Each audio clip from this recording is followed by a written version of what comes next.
Bali-balita ngayon ang pagdami ng mga online scam. Mga kababayan, maging alerto.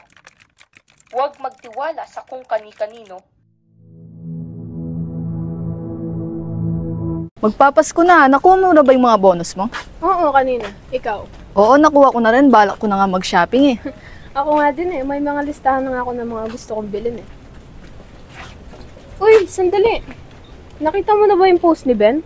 Hindi pa eh. Wait nga lang, tignan ko.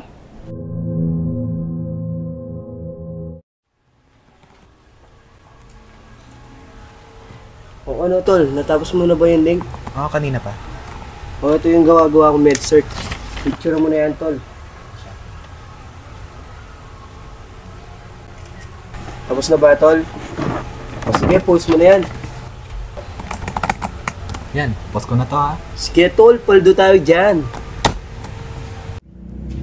Ito sa post ni Ben, may cancer daw si Ten.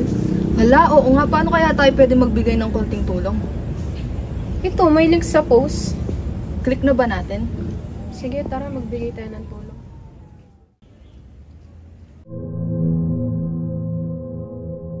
Bilis naman nilang mauto no? Kaya, tingnan mo sila Mia at Jessa. Nagsanag din sila, tapos binlock ko na sila. O ano? Sana maagapan na yung sakit ni Ten, no? Oo nga eh. Sandali nga, baka nag-chat na yung boyfriend ko. Huh? Anong OTP has been used? May nag-notif sa akin, transfer successful daw. Scam ata to eh. Check mo nga yung bank account mo, baka wala nang laman. Sandali nga, tignan ko.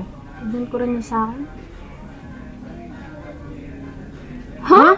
Zero balance?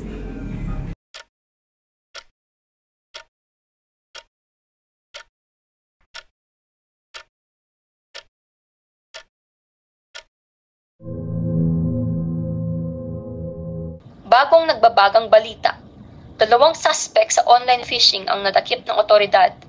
Sila umano'y sangkot sa paglabag sa Cybercrime Prevention Act at Anti-Financial Account Scamming Act o AFASA.